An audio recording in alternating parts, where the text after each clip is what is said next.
Aldric Halal, bonjour. Vous Bonjour. êtes le directeur de l'EDNH, l'école de diététique et nutrition humaine, qui propose deux formations en fait, enfin une seule formation mais à deux niveaux, bachelor et niveau bac plus 5. Tout d'abord, diététicien, nutritionniste, est-ce que c'est la même chose ? Alors, nous proposons effectivement deux niveaux, bac plus 3 et bac plus 5, et dans deux formations différentes, puisque nous avons nutritionniste classique et nutritionniste sportif, pour les nutritionnistes qui veulent s'occuper de sportifs en particulier, dans lesquels donc, il y a plus de matières liées au sport, à la nutrition du sportif.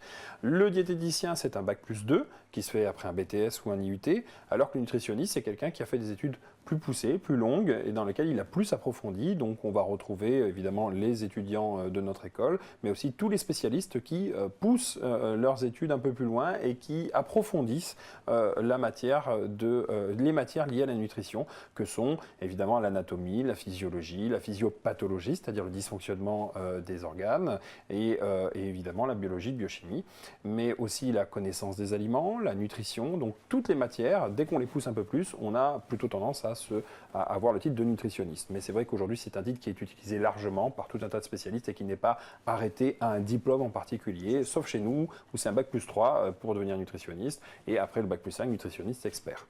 D'accord, et donc vous considérez diététicien bac plus 2 au final ? Absolument. D'accord. Voilà. Et est-ce que du coup les débouchés sont les mêmes, qu'on soit diététicien ou nutritionniste, ou ça joue quand même sur le type de débouché ? Évidemment, la longueur des études permet de mieux approfondir, de faire des découvertes professionnelles plus nombreuses, de se faire un réseau professionnel également, de partir plus longtemps en stage. Chez nous, les étudiants participent à des projets très importants, ont des actions de promotion, et donc se retrouvent plus sérieusement sur le terrain, plus longuement sur le terrain. Couplé à cela, il y a la question de la maturité. Un étudiant qui fait un bac plus 3, évidemment, est plus mûr, bac plus 5, a fortiori encore plus. Un étudiant en bac plus 2 sort du bac aux alentours de 18 ans, se retrouve diplômé à 20 ans. À 20 ans, on est peu crédible, surtout dans les métiers de la santé, où on a besoin d'avoir quelqu'un de confiance en face de soi. Donc, évidemment, le bac plus 2 est quelque chose de très bien, c'est une très bonne base, mais chez nous, il est possible de faire le bac plus 3, bac plus 5, et il est préférable, je pense, de le faire.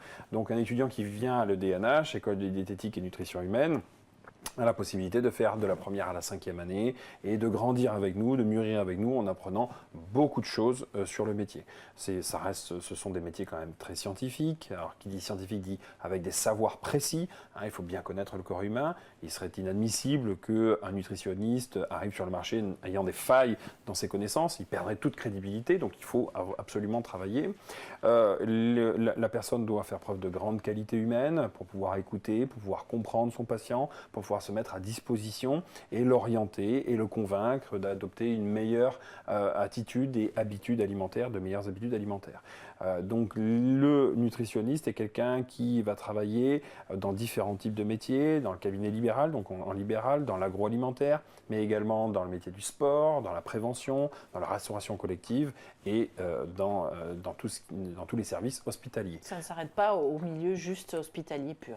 Pas du tout. Et il y a énormément de débouchés, balnéo, thalasso, il y a de nouveaux métiers qui se créent régulièrement. On a beaucoup d'élèves qui ont créé leur métier dans les salles de sport, nutritionnistes sportifs, auprès de gynécologues obstétriciens, donc travailler en binôme ou en trinôme, en équipe en tout cas.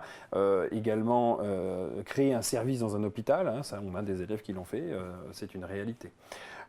Quant au salaire à la sortie des études, après un bac plus 3, on a des salaires qui se fluctuent entre 19 et 31 000 euros, puisqu'on a fait des études très précises, et un taux de placement qui est rapide, puisque juste après la formation, 60% des étudiants sont placés, et à 3 mois, on est à 80% de placement. Donc, des débouchés, un avenir radieux, parce que malheureusement, les pays occidentaux mangent un petit peu trop de manière excessive, donc du coup, on a beaucoup d'emplois, la balance est excédentaire, il y a plus d'emplois aujourd'hui offerts que de gens pour postuler.